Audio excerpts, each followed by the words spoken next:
for our Şeyh to send us something that is going to be beneficial for you and for me. We should begin with the shahadat, inshallah. The shahadat is an honor that is given to us for us to live with it and for us to pass away from this world holding on to that shahadat. And that is the secret of all existence is there. If we don't know anything else, but we're holding on to this shahadat, the safety will reach to us, dunya and akhirat. So we say, Ashhadu an la ilaha illallah wa ashhadu anna Muhammadan abduhu wa rasuluhu sallallahu alayhi wa sallam. Now we begin on a strong foundation, inshallah. Any knowledge that doesn't rest on the shahadat is knowledge that is incomplete. Anything that is incomplete, one day is going to become corrupt. One day is going to become rotten. One day it may become poisonous. So may Allah protect us from that kind of knowledge. We want knowledge that is going to be of benefit to us. These days everyone is reading 24 hours. Not that people are reading books. People don't read books anymore. Thinking it is knowledge, but that knowledge, a lot of it is malayani. Knowledge that doesn't give benefit to us. And the knowledge that doesn't give benefit to us, now it becomes a curse. To know what is knowledge that is beneficial and not, that already is a big secret these days. You asked us a question. Our brother is asking us a question. Did Shaykh Effendi write any book? And I said, no. Then he said, what about his Shaykh, Grand Shaykh? Did he write a book? We said, no. It is a very important question. It's more important than you think. Because in the way of real spirituality,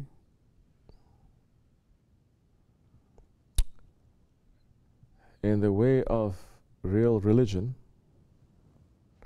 they don't write a book. No book is written. How is that? They're going to ask me.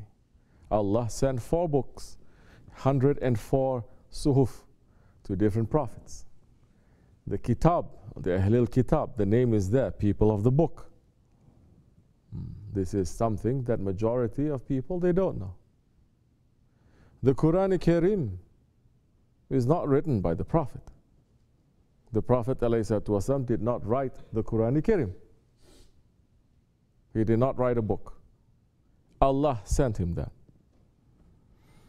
And it is a very unusual book. It is the mother of all books. Let's leave that aside, why it is the mother, but it came last. He did not write the book.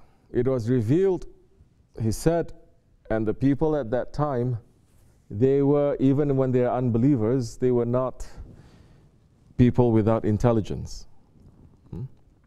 They knew this kind of language, it is not from this world. So many of them, they enter into Islam just because they listen to the language and they say, this is heavenly language. This is the other thing also that is setting the Quran apart from the other books. Because the other books, when you see that the language, original language is lost. And for example, the New Testament, it was written in Greek. And the Greek was not high level Greek also. It was a Greek that they were speaking in the marketplace. You understand? And the Greek is a translation of the original, but origin is lost. Only some verses here and there that they have the original language of Isa alayhi salam, Jesus. And they know by themselves it's been changed, it's been corrupted. But the Quran Kerim, not a single letter, not a single word has changed for over 1,400 years. And it is written in a language spoken. This is the other thing, is not written. When Jibreel alayhi salam came to reveal the Quran Kerim, he didn't come to reveal a book to tell the Prophet, now read. You understand? And the Prophet alayhi salam, when he got the Quran Kerim, he began to proclaim, he began to speak say, recite, and this is another miracle from the Prophet, for 1400 years, over 1400 years, it is an easy book to memorize. It has 6,666 ayats, but from 6-year-old to 60 years old, there are people who can memorize it just like that, from that time until now. So it's not reliant on the paper, what is written also. They can take all the pieces of the books of the Quran Kerim and throw that away, but it can never be changed because there are hundreds and thousands of people, if not millions of people in this world that has committed it to heart. You understand? They can never change. But it was not a book. When the Quran was completed to the Prophet, ﷺ, complete the mission, and the Jibreel ﷺ came to deliver the last ayat. After that, for the remainder of the years, Jibreel, the archangel who came to deliver the book, the saying from Allah subhanahu wa ta'ala, he would sit down and he would speak to the Holy Prophet ﷺ, and the Prophet would recite the Quran. He memorized it, of course. He would recite the Quran from the beginning to the end, and the archangel would sit and listen and says, that is good. Not only the Prophet, 124,000 companions, so many of them they committed to memory. You understand? Because at that time, majority cannot read and write. Today, we are so enslaved by our eyes. Everything is by the eyes. You understand? But back then, our other senses were open. You can smell, you can hear, you can speak, you can feel. It's not just with the eyes. So at that time, people they commit things to memory, to the heart. They just hear and now you cannot even remember your own phone number. You have everyone has a phone, you don't know what your phone number is. So, thousands, they were memorizing it. So, it came to the time of Hazrati Osman, the third Khalifa. And there was a need now to put it into a book form. Some companions, like Hazrati Abu Bakr, they had their own text form, but it was not for public because the public memorized it already. It was just for his own record. Now, during Hazrati Osman's time, Islam spread everywhere, all the way to China. Islam spread all the way to Spain, everywhere, and there were people who are non-Arabs and everything entering into Islam. And there was a need now to make sure that everyone following the same book. So now it is necessary to put it in a form that is a book and to send to different areas to say this is the original. This is not hundreds of years later. This is during generation of the Prophet. It's not even the next generation. It's during the generation of the Prophet, because Hazrat Osman was his companion, you see. So that was the time they wrote it down. Even then, that time, so many other companions, they say we shouldn't be doing this because the Prophet never wrote it down. They were so careful, you understand? They were so careful, they were so particular that they say we don't want to do anything that the Prophet says that we shouldn't do. We shouldn't do anything that the Prophet didn't do. But some of the higher level Sahabis says now it is a necessity. It is okay. So they began to write it down into a book. But at that time, don't think that the Quran you open today is the same Quran that was like 1400 years ago when they wrote. That time, they don't even have those dots that you put. Forget about the dashes. Yeah? You wouldn't even know a ba from a ta or from this because there's no dots. And now it is a very refined alphabet. Now you see, you have to figure out what the meaning is. So anyway, they wrote it down. Isa alayhi salam, Jesus, didn't have the gospel, the Injil under his arm too, and he was reading from it. And he didn't write it. Musa alayhi salam did not have a book. Did he have a book? Yes, Tawrat Sharif. There was a book, the Torah that was sent to him. Okay? But that book, he did not write it too. It is Allah's words on it. So when you look at it now, this is a tradition. The prophets and the holy people, they don't write books. You understand? Why? Because this is knowledge of the heart. Why not put in books? You put in books, they can change the books.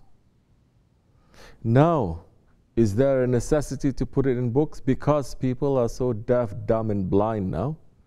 Their hearts are all sealed. Now, yes, we may put in books, but we are not relying on the books. You understand? We are not relying. This is like backup. The book is just a backup. There may be books that the teachings of Sahibul Saif, okay, or Mercy Oceans, Shaykh Maulana, but he did not write it. He was speaking. He was giving sohbat. And the people who are listening and say this is good, other people should listen to this also.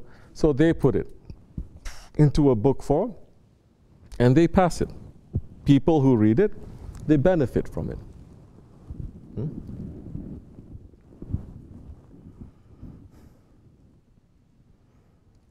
But you know the taste is completely different. When you sit down and you hear someone speak, it's different. When you're just reading his words, it is different. It's like when you're just reading his words, the taste is completely gone now. Unless you have a strong connection, and when you're reading it, it is as if the person is speaking. You understand? And so, Shaykh Efendi did not write a book. But now we're taking his teachings and we may put it into, so that people will read, will take benefit, but this way continues. The teachings of our Shaykh continues. If it's not me, it may be you tomorrow. It may be anyone that he's going to put there, and the teachings will continue now. So now the book is just an entry point to enter into that presence. You understand? And if you are too concentrating on the books, this is also a way that we say, turn away from the books. Open this book. Open your heart. This is not my words. This is Shaykh Maulana's words. This is the Prophet's words. This is what our Shaykh is teaching us. Read this book. On the day of judgment, they're going to ask you to open your book and to read from your book. They're going to give you a book on the day of judgment. It is not the Quran. It is your book, the book of your life. We pray that the book will be given to us on our right hand, not from our left hand. If it's left hand, that means there's a lot of wrong things that we're doing. But that is a worse now. If the book is given from our back, if it's given from our back, that is really bad. You cannot turn around. Now you have to put your hand through your stomach, through it, and to get the book now. And that is a very bad condition for us to be. So especially in these days, no?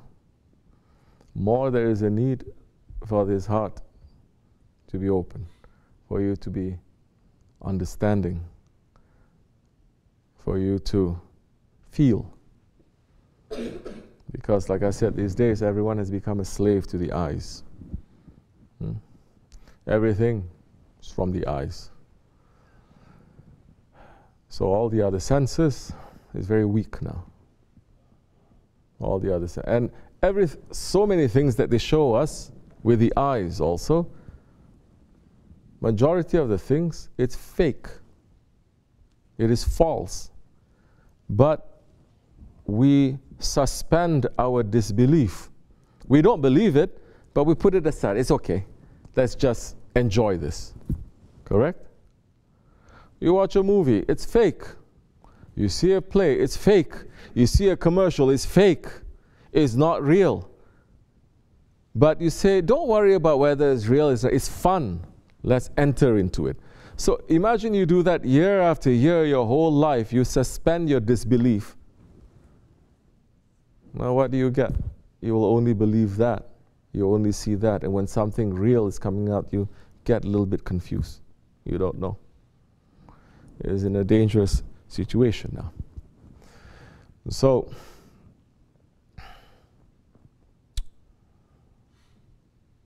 inshallah, our job, our duty, every day is to look. The day has 24 hours. On the judgment day, we will be given one day of our life, 24 drawers. What are we filling those drawers, those 24 hours? What are we filling it with? Are we filling it with jewels, precious things, or are we filling it with poison and scorpions and snakes? This is what we have to be busy with. How are we filling up our time today? Now, the day just ended in Maghrib. It's just beginning. Understand, we're beginning our day in Islam always with prayer. Whether it is Maghrib time or it's Fajr time. And it's a very specific time that the whole system, the solar system, is changing. And when that changes, there's a lot of things that's happening in the heavens too. And at that time, we are calling on our Lord. Day just ended. Now you're going to see. You're going to sit and you're going to understand. 24 hours pass since Maghrib time. Now, let's say it's 10 o'clock. Since Maghrib time, 5 o'clock, 5 hours. What did I do? If you're intelligent, you're going to do that. You're going to take account. What did I do? Okay, I prayed, we ate together, we listened to sohbat, we did zikr, we prayed a little bit, and we listened to sohbat. Again, 5 hours now you can say for Thursdays, that majority of the time that you are concentrating to remember Allah, to worship. You understand?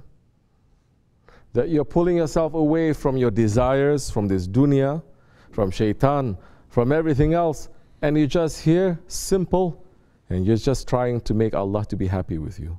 Simple. You're not out there cheating and lying, backbiting, slandering people. You're here just trying to know Allah better and trying to be good. 5 hours, alhamdulillah, we filled it up with jewels maybe. That is for those that hearts are here.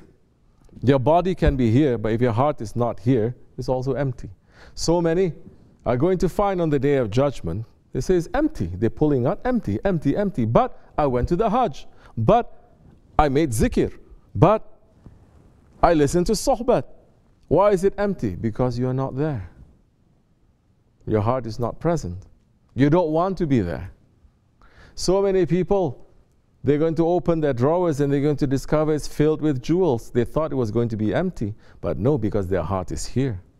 Their heart longs to be with those circles of people that they are remembering Allah. Their heart longs to be in the Dergah, in the company of the Salihin. You understand? So it is not the body also, it is where the heart is. But an intelligent person will do this, not only this time, every day. Because this is what our judgment day is going to be. They're going to say, now, tell me what is in your book. What did you do? Point by point, day by day, hour by hour. You cannot lie then that time because you have two witnesses here. They record everything. Now that we are looking, we say 5 hours you did good, this hour we didn't do good. This one we just did in nothing. This one, then we say astaghfirullah. I'm making intention, tomorrow has to be better than today. You try, make that intention. Because in Islam, you'll be rewarded according to your intention. It's not only your actions. Your intention is very important. So you make intention, tomorrow I'm going to be better. You try, you didn't pass so much, but your intention is good. You're going to be rewarded for that. But you're not going to be lazy. You're not going to say, oh, it's okay. No, you say, tomorrow I have to be better. Next day I have to be better. You're running now. You're running to do what? You're running to please your Allah. You're running to please your Allah. You have a little kid. Kid is so naughty. But he takes something, always wants to give to you. He does something, wants to make you happy. Although he does so many wrong things, and he does something and he's so happy to show to you. Are you going to smack the kid? No. You think the one who has given us that love, he does not have that mercy in him, that we are running to him? So, we must run to Allah,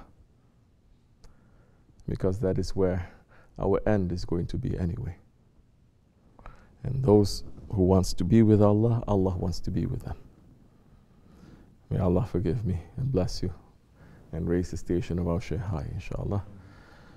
And to keep us in the Siratul Mustaqim, on the straight path, and to take hypocrisy from our hearts and hypocrite people away from us, and make us to become more sincere and better servants to Him and His beloved ones. Wa min Allahu tawfiq. Al-Fatiha.